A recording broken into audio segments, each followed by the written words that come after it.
Assalamualaikum warahmatullahi wabarakatuh.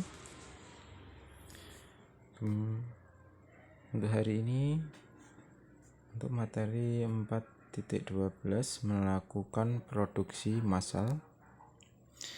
Ini dilihat dari gambarnya, ini produksi massal motor Honda anak-anak. Diperhatikan di sini gambar menunjukkan produksi massal, di mana produksi massal itu produksi yang banyak.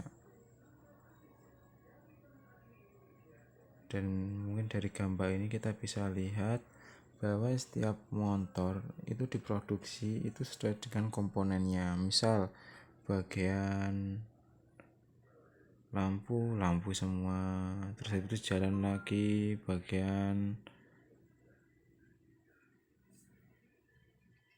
desain, jalan lagi per bagian anak-anak, itu namanya produksi massal.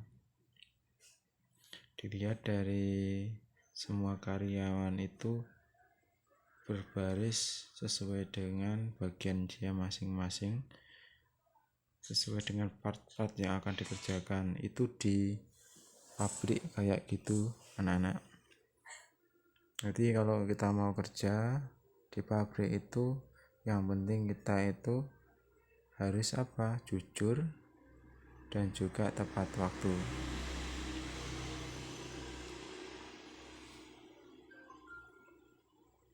Langsung ke sifat produksi anak-anak. Sifat produksi di sini ada 4. 1. Menghasilkan produk dalam jumlah besar. Itu sifat produksi. Dimanapun namanya produksi pasti jumlahnya besar. 2. Biasanya menggunakan sistem. Di sini sistem di sini aturan atau disebut juga flowchart. Kadang sistem itu juga bisa menggunakan manusia ataupun menggunakan mesin anak-anak. Nomor 3, menggunakan mesin khusus. Misal untuk bagian mesin ada mesinnya sendiri, jadi mesin itu dikhususkan untuk bagian tertentu, atau menggunakan SDM, sumber daya manusia khusus, jadi punya keahlian khusus. Nomor 4, tidak membutuhkan karyawan dengan keahlian tinggi.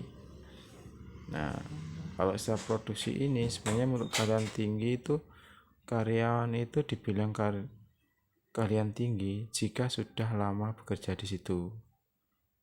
Nah, jadi untuk karyawan 0 itu sudah bisa. Nanti sama tidak perlu khawatir kalau kerja itu pasti nanti ada training, habis training baru sudah mahir.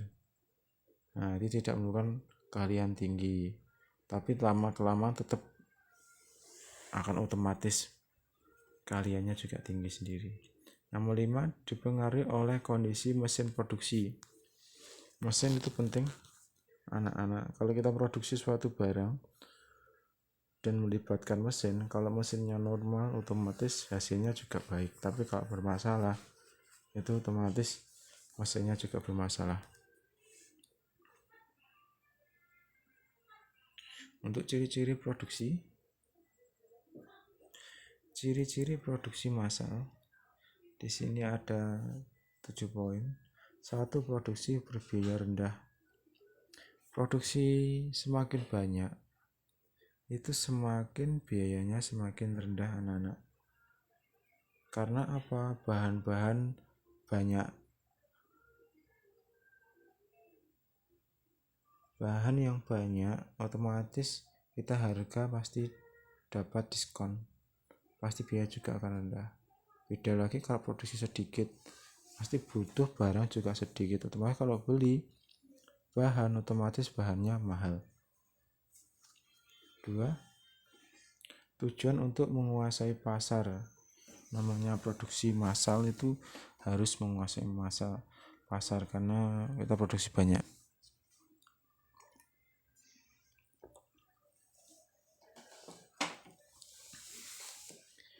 3. Dijual di pasar bebas.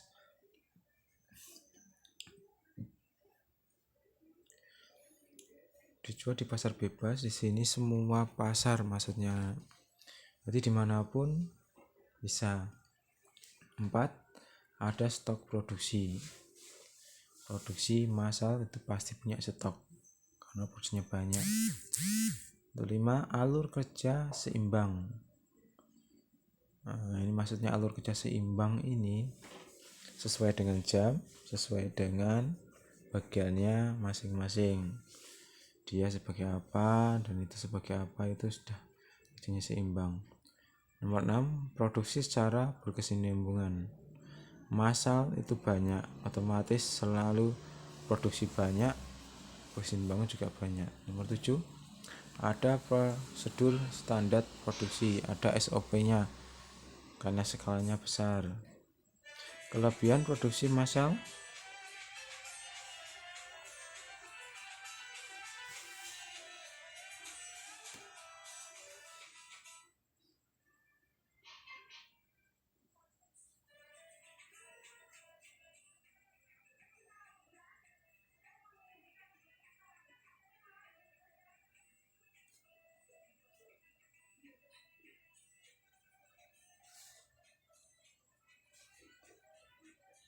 Kelebihan produksi massal. 1. Efisiensi waktu. Waktu lebih cepat karena banyak. Semakin banyak, semakin cepat, semakin kita produksi banyak. Menghemat biaya karena produksi kita banyak. Akurasi yang tinggi. Dengan produk yang sama otomatis kita akan mahir. Tingkat produksi tinggi. 5. Bisa berkreasi. Berkreasi karena banyak itu. Ya, anak-anak, untuk kekurangan produksi massal terlalu kaku karena cuma itu aja. 2. Varian produk masih kurang karena yang pesan skala banyak, yang paling laris itu, jadi yang kita buat itu aja, itu maksudnya. Nomor 3. Tidak ada jaminan produk habis. Itu pasti massal produknya besar. Contoh produksi massal, produksi peralatan elektronik itu pasti kebanyakan peralatan elektronik. 2. Alat transportasi atau kendaraan. 3. Peralatan mandi. 5. Produksi makanan dan minuman. Untuk materi 3.13 menerapkan metode perakitan produksi barang atau jasa.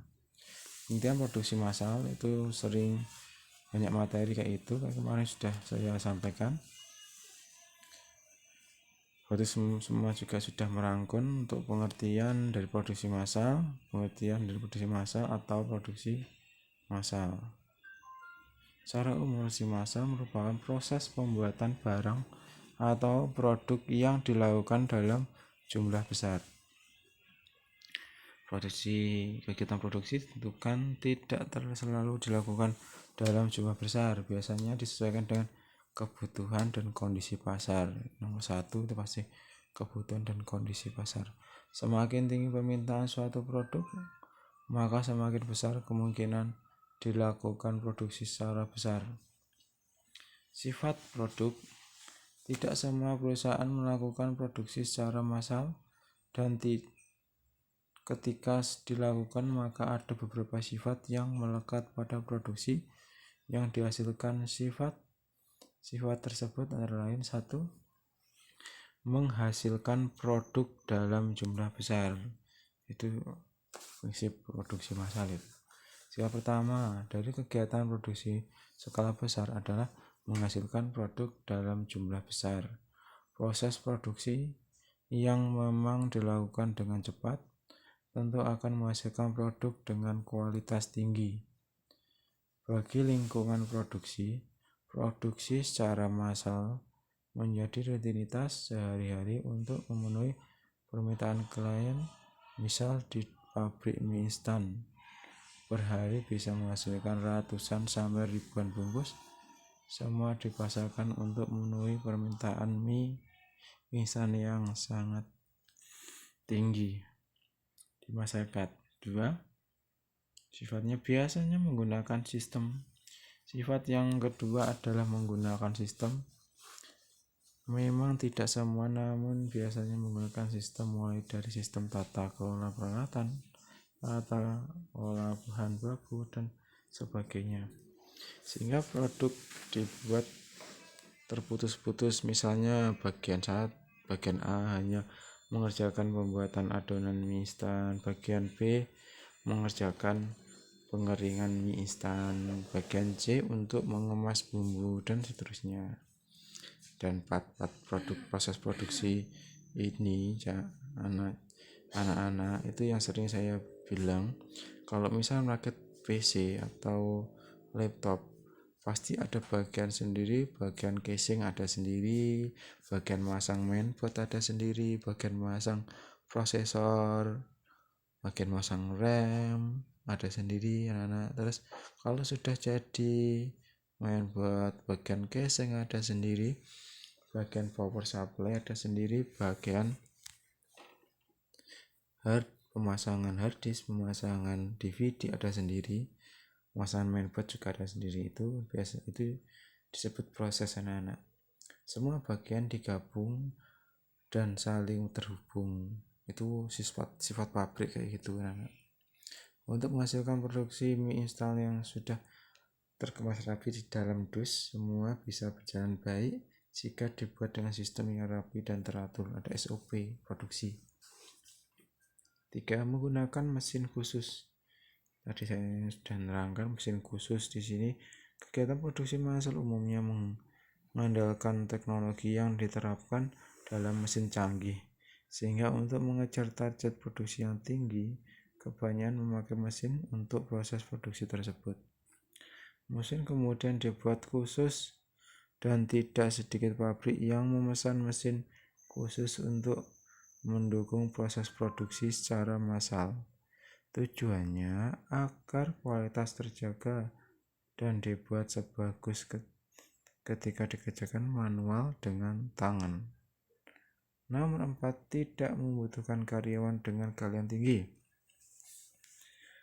Sifat berikutnya adalah tidak selalu membutuhkan karyawan dengan keahlian tinggi, sebab keahlian tersebut digantikan oleh mesin, dan perusahaan hanya memerlukan SDM atau karyawan yang digajikan operator sebagai penggerak saja, sehingga memastikan mesin bekerja dengan baik, dan jika ada kesalahan atau kerusakan maka bisa segera mengambil tindakan, misal menghentikan proses produksi dan kemudian melakukan perbaikan pada mesin yang rusak. 5. Sifat kelima dipengaruhi oleh kondisi mesin produksi. Terakhir, proses produksi massal bersifat sangat tergantung pada kondisi mesin. Meskipun proses produksi terputus per bagian, namun jika satu bagian di tengah, di awal, ataupun di akhir tersendat, maka mesin di bagian lain tetap perlu ikut berhenti kegiatan produksi, sehingga saat kondisi mesin memburuk, mudah rusak sehingga rusak, dan sebagainya akan langsung menurunkan jumlah produksi di hari tersebut. Ciri-ciri produksi massal. Produksi secara massal kemudian memiliki ciri-ciri sifat khas, sehingga berbeda dengan produk yang produksi dalam skala kecil. Ciri-ciri tersebut mencakup produksi biaya rendah, sebab secara umum hanya produk yang punya biaya dan harga rendah yang diproduksi secara massal bandingkan dengan produksi eksekutif lainnya. Produksi dalam sistem limited edition, maka produk akan dilepas ke pasar dengan harga tinggi. Tujuannya untuk menguasai pasar. Semakin tinggi jumlah produksi, maka akan tersedia semakin banyak dan luas di pasaran, sehingga produk tersebut dilihat semua konsumen dan mampu menguasai pasar. ketika dijual di pasar bebas. Produk massal biasanya dijual secara bebas, sehingga bisa ditemukan di mana saja dan dibeli kapan saja. Misal kaos oblong biasa, maka bisa dibeli di pasar swalayan sampai supermarket. Sebelumnya kita sudah bahas tentang pasar bebas. Yuk kenal dan pahami apa itu pasar bebas. Ada stok produksi. Permintaan produksi yang tinggi membuat produsen hingga menyediakan stok produksi jadi sehingga bisa memenuhi permintaan produk dalam jangka panjang. Alur kerja seimbang. Proses produksi memiliki alur yang sudah ditata sedemikian rupa sehingga semua bagian mendapat tugas yang seimbang atau adil. 6. Produksi secara seimbang, maksudnya di sini proses produksi berlangsung secara terus-menerus dengan tahap yang sama dan menggunakan bahan baku yang sama juga. 7. Apa prosedur standar produksi? Arti dari produksi ada standar yang harus dipenuhi, baik itu standar baku, ukuran bahan baku, standar mesin, dan lain sebagainya. Nah, banyak hal yang dipengaruhi oleh sumber daya dari perusahaan itu sendiri. Pasti selanjutnya membaca artikel. Kelebihan produksi massal, lebih efisien sama materi di atas tadi. Produksi secara massal akan membantu perusahaan mendapatkan hasil produksi dalam jumlah tinggi namun dalam waktu yang singkat. Jika diproduksi manual bisa jadi hanya menghasilkan 10 produksi per hari. Jika didukung dengan mesin canggih dan menggunakan konsep produksi skala besar, maka jumlah produksi bisa 100 produk per hari. Hal ini akan memberi efisiensi waktu sehingga untuk mengejar target produksi yang besar tidak terlalu memakan waktu lama. Menghemat biaya. Produksi secara massal diketahui juga memberi kemudahan untuk menghemat biaya produksi. Pertama, karena membeli bahan baku dalam jumlah besar sehingga mendapat harga lebih murah.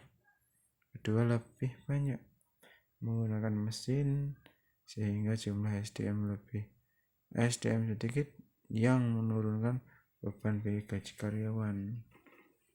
Akurasi yang tinggi. Kelebihan berikutnya dari produksi massal adalah akurasi yang tinggi sebab produksi memakai mesin sehingga kesalahan sangat minim. Hal ini menjadikan proses produksi punya akurasi yang tinggi dibanding secara manual. Tingkat produksi tinggi. Kelebihan berikut ada tingkat produksi tinggi sebab dalam waktu singkat bisa menghasilkan produksi yang banyak. Dalam sehari, sebuah pabrik bahkan bisa memproduksi ribuan sampai puluhan ribu produk. Biaya berkreasi. Mesin yang digunakan untuk produksi skala besar biasanya sudah didesain sedemikian rupa sehingga satu kali produksi bisa menghasilkan beberapa varian itu jenis. Misal proses produksi mie instan dalam sehari bisa menghasilkan 5 jenis rasa berbeda. Hal ini menunjukkan produksi secara massal bisa berkreasi. Kekurangan produksi massal. Selain memiliki banyak kelebihan, kegiatan produksi secara massal juga memiliki beberapa kekurangan seperti terlalu kaku. Proses produksi skala besar menggunakan mesin yang diatur sedemikian rupa sesuai dengan kebutuhan. Jika ada kerusakan sedikit saja, maka mesin akan mempengaruhi hasil produksi, sehingga sifat kaku tidak fleksibel seperti proses produksi manual. 2. Varian produksi masih kurang. Proses produksi massal biasanya memiliki varian yang monoton antara satu produsen dengan produsen lain, biasanya memiliki moda serupa. Selain itu, variasi produk butuh waktu lama karena perlu menyesuaikan dengan ketersediaan mesin yang mendukung. Nomor 3, tidak ada jaminan produk habis.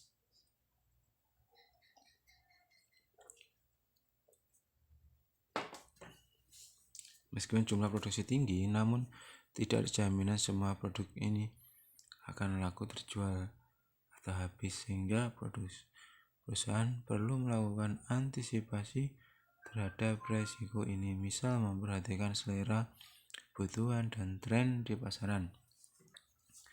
Contoh produksi massal. Kegiatan produksi massal adalah kegiatan umum di lingkungan industri dan pabrik di berbagai bidang. Ada banyak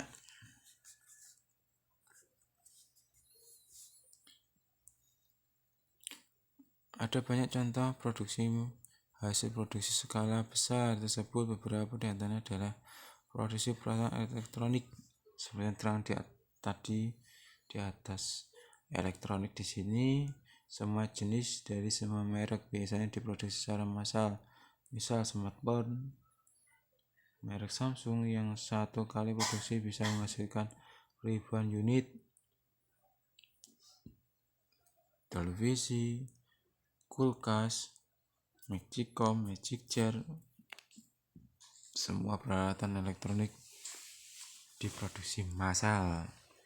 Alat transportasi atau kendaraan, itu tadi seperti gambar di atas, motor, produksi banyak, mobil, produksi banyak. Misal sepeda motor merek Honda yang oleh pabrik diproduksi secara massal agar per hari bisa menghasilkan ratusan unit motor untuk disalurkan ke dealer mitra. 3. Peralatan mandi. Segala peralatan mandi setiap orang butuh ini anak-anak. Misal sabun merek Look yang produksi massal dengan aneka varian aroma untuk memenuhi kebutuhan pasar yang besar terhadap produksi sabun mandi. 4. Produksi makanan dan minuman. Misal proses produksi mie instan, baik merek Sedap, Indomie, Supermie, dan lain yang per hari bisa menghasilkan ribuan bungkus mie instan, bahkan jutaan. Melalui penjelasan di atas, maka bisa dipahami bahwa mayoritas pabrik di Indonesia dan bahkan di dunia melakukan produksi massal sebagai upaya mendapatkan kualitas produk yang tinggi untuk memenuhi permintaan pasar terhadap produknya. Untuk materi selanjutnya, KD 3.14 menganalisis prosedur pengujian kesesuaian fungsi produk, barang, atau jasa. Prosedur pengujian di sini, materi ini sifatnya umum untuk semua produk yang diproduksi secara massal guna mendapat standar dari sebuah produk agar memenuhi kualifikasi untuk kepentingan pemasaran produk massal. Pengujian produk massal adalah proses penjaminan kualitas produk sebelum dipasarkan. Berarti di sini maksudnya sebelum dipasarkan ya itu diuji dulu. Agar apa? Nanti kualitas bisa terjaga anak-anak. Kalau kualitas terjaga otomatis kita beli sudah standar ini kualitas sudah jaminan, otomatis kita tidak masalah kalau beli, bisa beli Supermie, ini sudah SOP, ini sudah standar, berarti sudah diuji bahwa mie-nya itu sudah layak, bisa digunakan, bisa tahan lama, terus juga ada gizinya, ada fungsinya, dan aman. Pengujian produksi dilakukan dengan mengukur terhadap sifat dan kinerja produk tersebut sesuai standar tertentu. Pengujian produk dapat digunakan sebagai persyarat dalam peluncuran produk baru. Bagi produsen, hasil pengujian produk berguna untuk mendapatkan hak paten atas produk. Tujuan pengujian produk, nah di sini tujuannya, kenapa kok saya diuji? Kenapa kok ada harus dites sekali? Harus dites produk diuji, kenapa itu? Nah di sini akan dijelaskan. 1. Memastikan persyarat, spesifikasi, regulasi, dan kontrak produsen dapat terpenuhi. Semua itu ada kontraknya, anak-anak. Ada spesifikasi, syarat-syaratnya produk ini bisa dijual. 2. Memastikan produk berjalan semestinya. Dimana maksudnya semestinya di sini sesuai dengan kegunaan anak-anak. Sabun ya untuk mandi bersih, mie untuk dimakan. 3. Alat demonstrasi produk. Bisa alat demonstrasi ini biasanya menggunakan prototipe, anak-anak. Contoh. Nomor 4. Menetapkan kesesuaian produk terhadap pengguna akhir. Maksudnya pengguna akhir ini, pengguna akhir itu ya konsumen, anak-anak.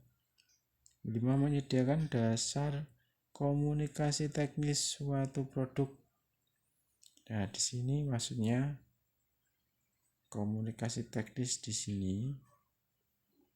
Nah, bagaimana kita menyampaikan produk tersebut ke media massa. Menyediakan informasi berbanding dengan produk lain. Pasti kita itu membuat bandingan istimewaan produk kita. Produk yang dapat dipertanggungjawabkan secara hukum. Nah, itu makanya kita uji apakah sudah layak, apakah ini aman, apakah ini berfungsi, apakah ini sesuai dengan yang ada di panduan. Pemecahan terhadap kendala produksi. Menentukan penghematan produksi produk. Kegunaan pengujian produksi. 1. Meningkatkan kinerja produk dan kepuasan pelanggan. Nomor 1 itu. 2. Produk akan lebih unggul dibanding dengan produk pesaing. Selanjutnya, dapat mengukur kedaluarsa pada kualitas produk dalam penyimpanan. Nah, ini sangat penting. Harus ada kode produksi,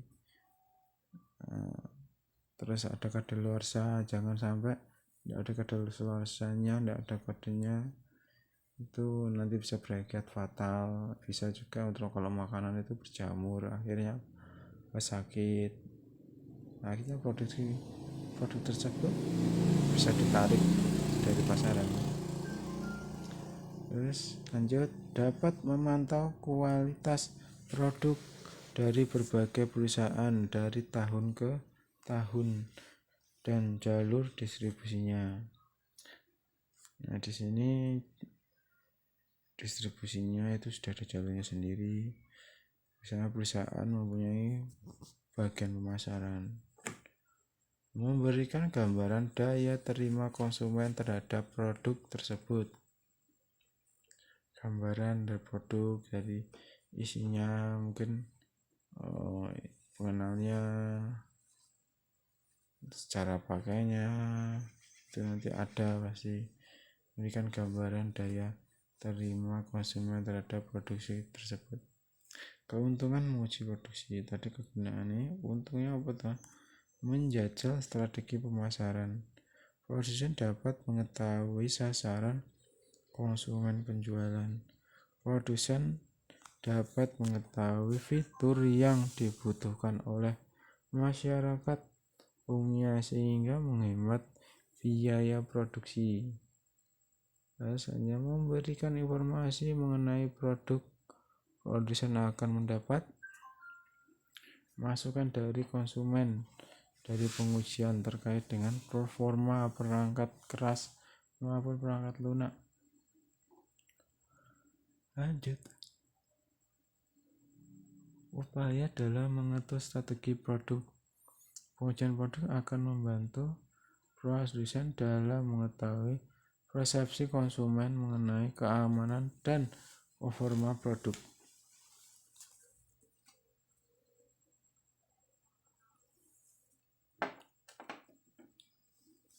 Selanjutnya, membantu produsen mencermati kesalahan produksi produk, membantu konsumen untuk mengetahui kecacatan produk yang menyebabkan pengembalian barang atau penggunaan garansi produk. Nah, ini maksudnya garansi ya anak-anak. Semua produk itu harus ada garansinya. Karena apa? Untuk menjaga agar kuat konsumen tetap puas dengan produk kita harus memberi garansi, menjaga kondisi barang kita. Jadi jangan cuma jual aja, jual tidak terima garansi, tidak terima perbaikan kembali. Itu yang biasanya membuat produk atau distributor jadi kurang berkembang atau produksi kurang berkembang. Atau biasanya kalau kita nanti misal kalau kita buka toko sendiri, di mana toko itu kita harus pandai-pandai untuk berbicara, untuk negosiasi antara jadwal selesai dan pengembalian itu harus kita bisa tahu atau kita harus paham terhadap konsumen. Kita harus memiliki jangka waktu jika kita seorang servis atau jaringan bagian servis itu harus kita tahu gimana jangka waktunya. Kita harus ada garansi. Kalau misal kita sudah memperbaiki, kita bilang aja ke konsumen, Bapak ini kalau seminggu tidak ada masalah berarti sehingga dipakai, berarti bagus. Tapi nanti kalau ada masalah silakan dikembalikan lagi, kita masih garansi Bapak selama seminggu. Itu garansi anak-anak, kita harus memberi, itu wajib hukumnya. Agar apa? Agar konsumen senang, agar konsumen juga betah dengan pelayanan kita atau fasilitas dari produk kita. Nah, ini pihak-pihak yang berperan dalam pengujian produk. Organisasi konsumen itu ada anak-anak.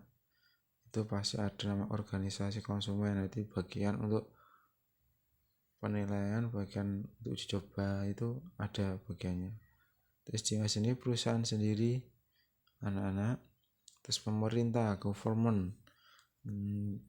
Di pemerintahan nanti biasanya itu mengeluarkan undang-undang untuk mengatur standarisasi.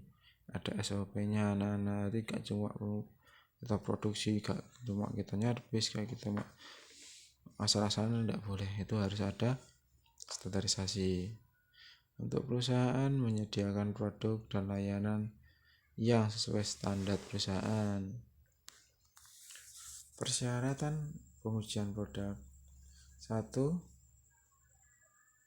Pendekatan sistem, metode dan prosedur pengujian produksi berstandar. Hal yang diuji produksi yang disiapkan harus sama, baik pemasaran dan pengkodean. Tapi biasanya ada kuesioner yang diajukan harus sama, rencana sampling yang sama, metode observasi dan tabulasi data dilakukan secara sama. Di sini maksudnya kalau sistemnya, metode, prosedurnya, sistem dengan buku panduan itu harus sama. Tidak boleh sampai beda atau disembunyikan, itu enggak boleh. Itu aturan di perusahaan itu kayak gitu. Ada antara fungsi dan buku pedoman atau misalnya buku panduan itu harus sama penggunaan ataupun fungsi ataupun hal-hal yang tidak boleh, yang boleh itu harus sama. Dan juga nanti ada kuesioner, apakah sudah pakai produk dari kami, gimana pendapatnya, apakah ada mungkin saran dari produk kami, itu pasti ada kuesioner. Terus kuesioner itu ya harus sama, kecuali produk beda. Kalau produknya sama semua harus sama. Karena apa? Kuesioner itu yang untuk kita acuan penilaian produk kita, gimana, apakah produk kita itu sudah aman, baik, bagus, fungsi. Nah itu nanti kita pakai kuesioner. Ada rencana sampling. Misalnya sampling di sini kita itu ada dicoba atau memiliki gratis, untuk diuji, untuk dipakai. Nah, itu bisa untuk menarik pelanggan agar banyak pesanan, agar kita bisa semakin banyak pesanan semakin banyak produksi. Metode representasi populasi data dilakukan secara sama, semua kegiatan, semua catatan, semua data-data itu harus sinkron, harus sama.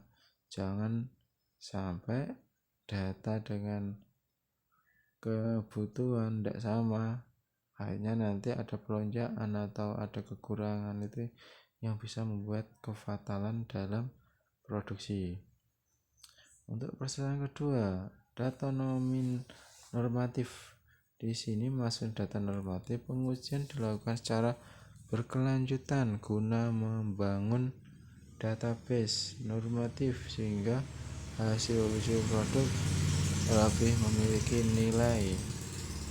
Di sini maksudnya nilainya adalah nilai yang berhubungan dengan uji, dengan barangnya. Apakah barangnya sudah sesuai dengan standar atau barangnya sudah masuk dalam kriteria, itu di situ yang akan yang disebut data normatif. 3 perusahaan meneliti yang sama, menguji produk dilakukan oleh peneliti yang sama walaupun beda produknya, tapi yang nilai sama Bang. Kalau misalnya kita ada juri, namanya lomba, harus banyak peserta tidak masalah, yang penting jurinya sama. Karena apa? Kalau jurinya beda, otomatis untuk pengumpulan nilai, untuk penilaian itu nanti harus dijumlah sesuai dengan kriteria, di mana dalam perusahaan itu pasti untuk yang sebagai peneliti itu harus sama, harus ada bagiannya sendiri. Untuk keempat, uji lingkungan nyata. Di sini masih uji lingkungan nyata. Penguji dilakukan di mana produk akan digunakan. Maksudnya di sini semua produk nanti akan diuji, digunakan, disampel, diperhatikan, diverifikasi, dan juga nanti digunakan atau dipublikasi, dipakai oleh konsumen. Nomor 5, populasi sampel yang relevan. Sampelnya harus sama dengan apa yang ada di tulisannya. Ada yang untuk sama produknya, itu jangan sampel terus beda produk, jangan. Kalau saya sama, yang diberikan produk itu sampelnya juga harus sama, dengan ketentuan juga sama, semua harus sama. Nomor 6, variabel kritis. Di sini maksudnya kegunaan dan kualitas produk harus dipahami dari sudut pandang konsumen dan bukan dari produsen. Nah, di sini makanya kita menggunakan angket. Penggunaan angket di sini itu agar dapat mengetahui gimana pendapat konsumen ataupun pendapat-pendapat yang mengenai produk tersebut.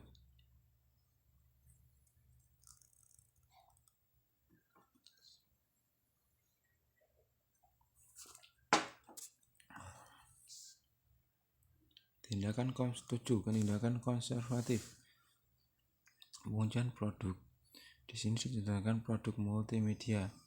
Kapan produk multimedia dilakukan pengujian?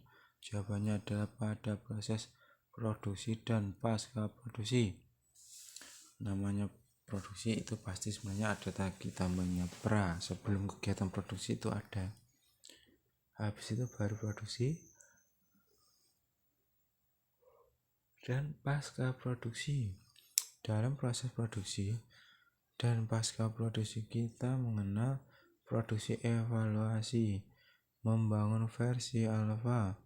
Apa itu versi alpha? Versi alpha itu versi yang belum sempurna atau masih ada perkembangan sebelum ke versi yang lebih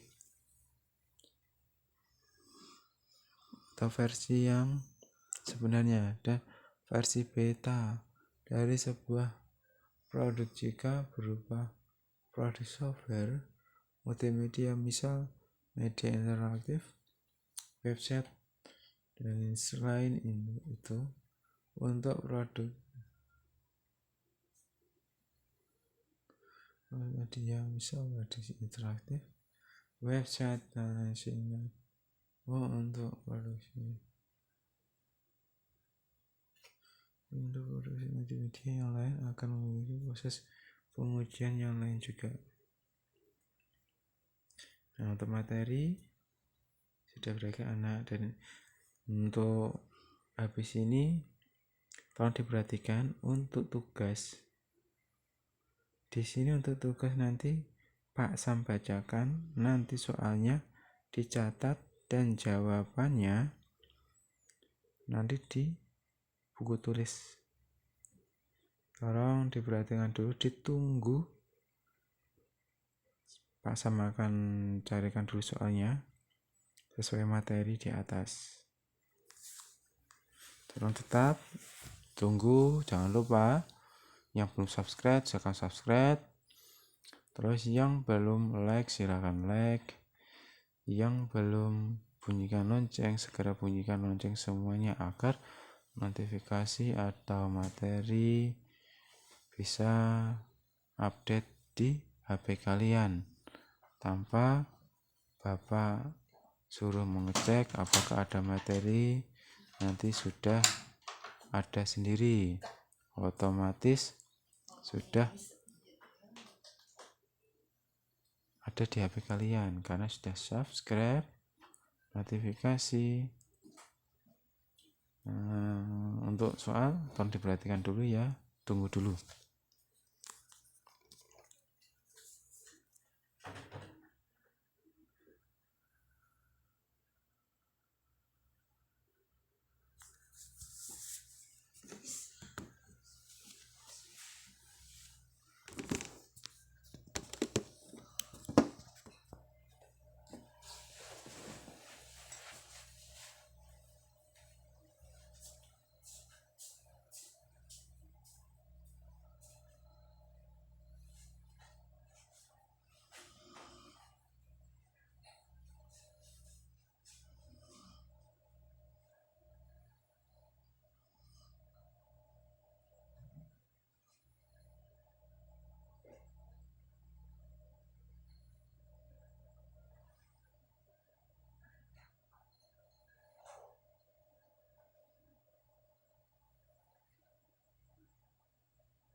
susah. Untuk tugasnya perhatikan 1, nanti tugasnya ada 5. 1, dalam produksi apa saja yang harus dilakukan. 2, hal apa yang menjadi penyebab produksi meningkat. 3, syarat produksi sebutkan 2. Nomor 4, produksi yang baik itu yang bagaimana untuk produksi massal.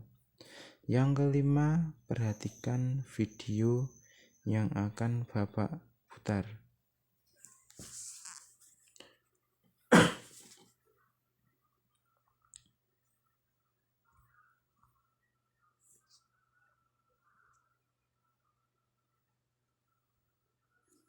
Perhatikan Nana, ini ada video produksi massal yang sebenarnya ini saya contohkan mobil anak.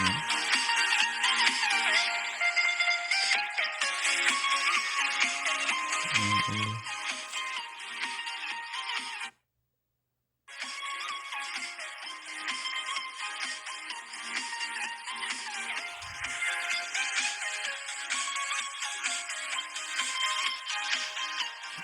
Perhatikan anak, semua produk massal ini kan alat.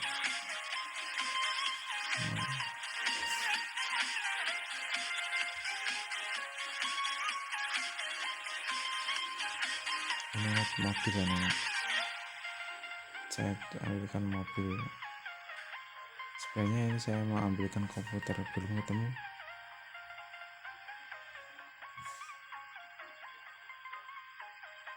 Untuk soal nomor 5 perhatikan dulu, nanti ada bagian yang harus di screenshot.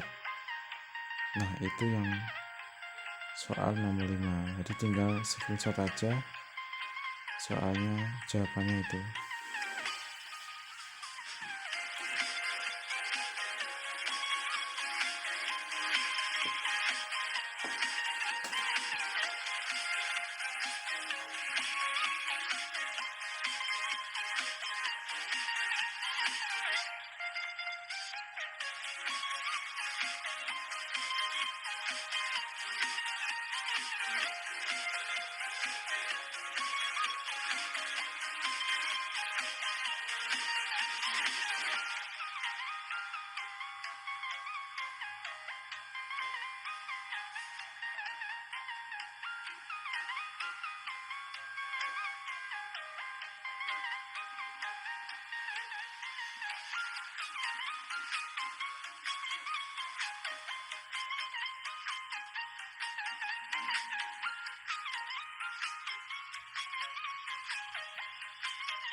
Ini bagian pengecekan.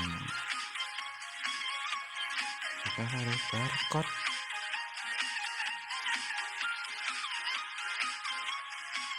Anak kerja santai, waktunya santai, tinggal ambil bagiannya sendiri. Ini nggak usah takut anak kerja, itu pada bagiannya sendiri. Kalau udah di pabrik anaknya gitu.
pakai mesin itu harus gimana nih?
Enggak semua kita itu digantikan anak-anak.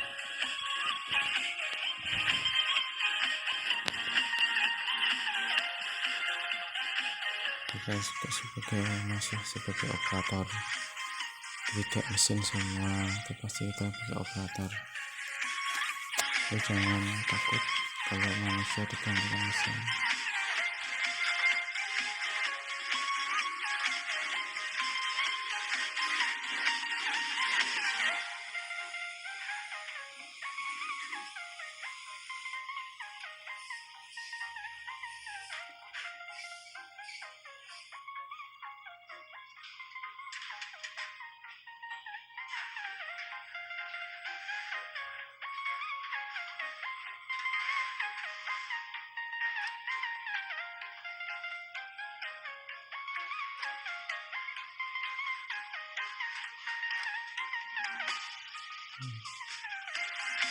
Posisi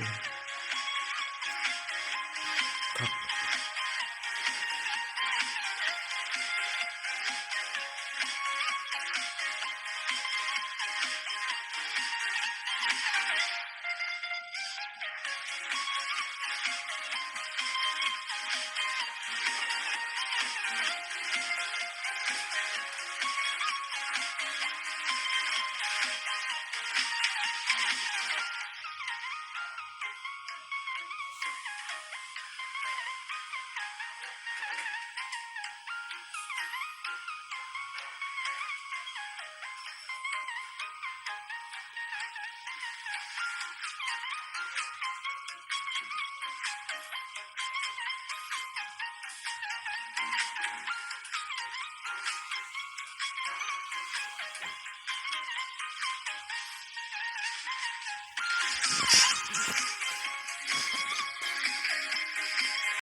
ini penetapan kerasnya untuk pengujian protokolnya.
ada perempuan kan, jangan khawatir, perempuan pun juga bisa.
Nah, soal yang kelima, nah ini ada teknologi.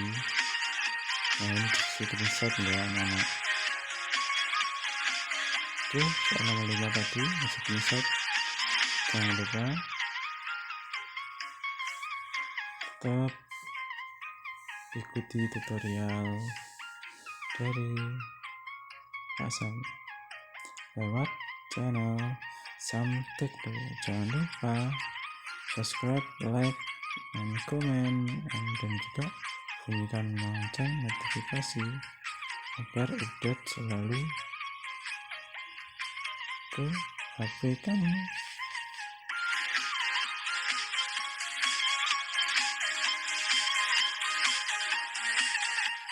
Sekian materi produksi, kurang lebihnya saya minta maaf.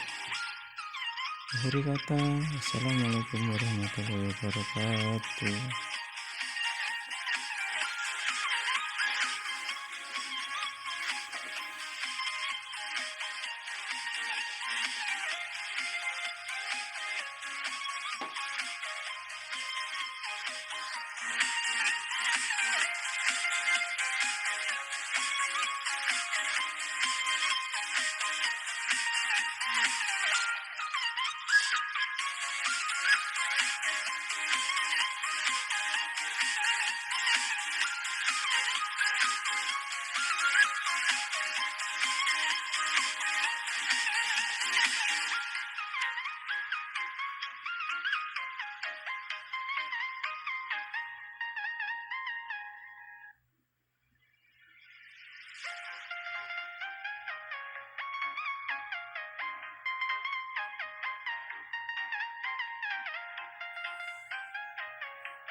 Hampir sudah jadi.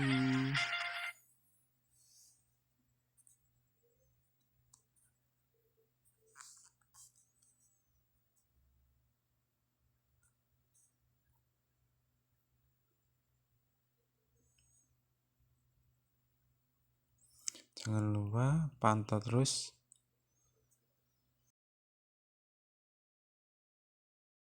Samtekno 88 untuk upload soal, untuk cek nilai bisa dicek di blogspot Samtekno 88.